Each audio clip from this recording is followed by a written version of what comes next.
can see the pitting. Most of it's okay.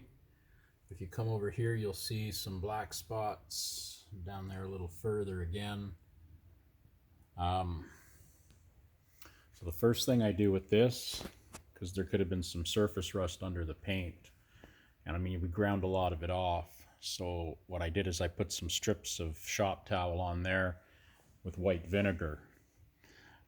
We let that sit for about half an hour, that might have been an hour 20. And then we came with a fine bristle steel brush and scrubbed and scrubbed and scrubbed. And you'll see that make this yellow haze, which is the chemical reaction. It's not flash rust. It does look that way though if you don't know what it is.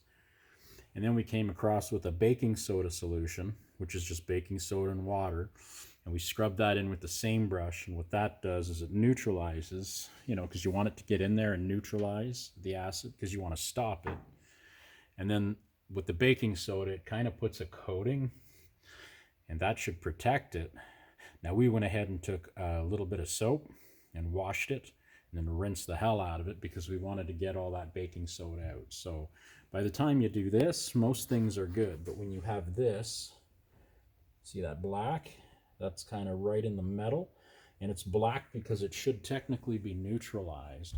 However, my next step, I'm going to take what they call a spot blaster. It shoots that little carbon sand, whatever, and we're just going to come up, we're going to hit all that pitting, just real gentle.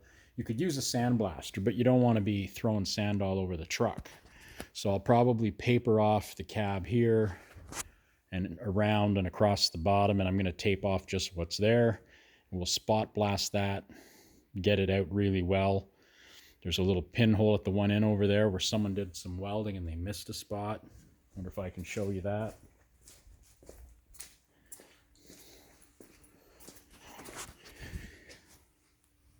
If you look right there, there's a pinhole there of some sort. But anyway, we're going to knock that in, and I think I'm going to take the welder and just zap one hot bead in it and then grind it flush, and that'll be fine. It's nice and thick everywhere. It seems like there's been some welding, but it could have been rust, but it's so thick around it, we'll be all right. So we'll we'll put one hot bead in there in one shot, and it'll melt right in, and that'll be fine. And I mean, you can see here too, it's treated, but just in case it's a little deep, in some of that deeper pitting, that's where we're going to spot blast it and get the rest of it out. The idea then is we'll clean it really well, and we'll put probably 2-3 coats of the CRE 321 epoxy primer. It's also a high build, and I mean, that'll snuff it out. So if it seals it really well, it can't get oxygen, it shouldn't rust. Now, this had been done before in the 90s. This is how long it took for a little bit of the paint to come apart.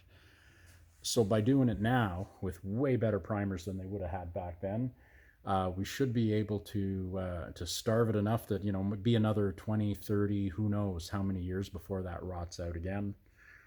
And again, look, this isn't rotten. It's a 1978, right? It's a 40-something-year-old truck. So I think it'll be just fine. And with that epoxy primer, it might actually build up enough to hide this. You can see when they did it last time, there's body fill. So they did put quite a layer, and then they sanded it down. But they did a nice job. So basically, this is the rust that was probably already there, and it came back through that bodywork. And say 96 to 98 roughly. I mean, it's 25 years is what it took. So when we do what we're doing and epoxy prime it, I'm thinking that ain't coming back. And because I'm going to use the epoxy primer that I'm using, we should be able to sand this up with a block. We'll round out a little block, and you'll never know that was touched. And keep in mind, the rubber comes like way down. Yeah, I can't remember where, but up here it's tight, and then down here I believe it comes kind of down. But either way, you'll never know that was touched. And I mean, even if a guy can, it's a driver. We're going to be fine. I mean, it's a nice truck, but it won't be ugly. I think that primer will be fat enough that it'll hide all that. And if it isn't, for whatever reason, when I block it, we can always take a little finishing putty and hit any little low spots we have. So we'll just block it smooth, fill the low spots, then we'll put a little bit of sealer on it, and then this thing will be ready to paint. I'm not quite sure how we wanted to paint it. Originally, we thought we'd have to clean up all around the window, but it's all really good. So we might just come off of this edge and come down into here and then run foam tape across this line. So we might have a little bit of a line in here. And if we use the foam tape, it'll kind of melt away.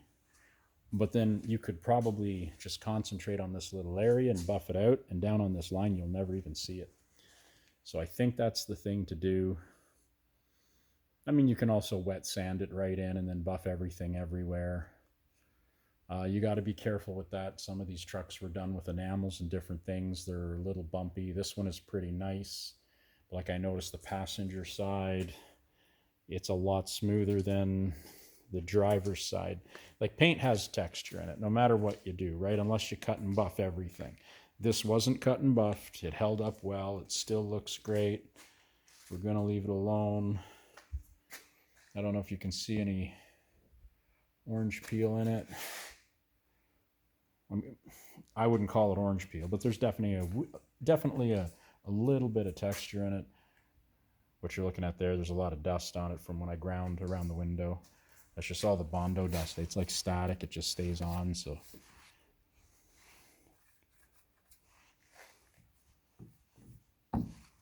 anyway, we'll clean all that up later anyhow. But that's it. That's what we're doing. Usually you pull these and they're bad. And the reason I say this has been fixed up, somebody's got some brass, or they torch welded some brass in a few places. The little hole that's over there was just either one that they missed. Maybe there was a pinhole and it rusted bigger. But either way, one little shot with the MIG, hot and fast, get in and out quick. That'll be plugged right up and we'll be happy. Anyway, that's what we're working on. Cheers.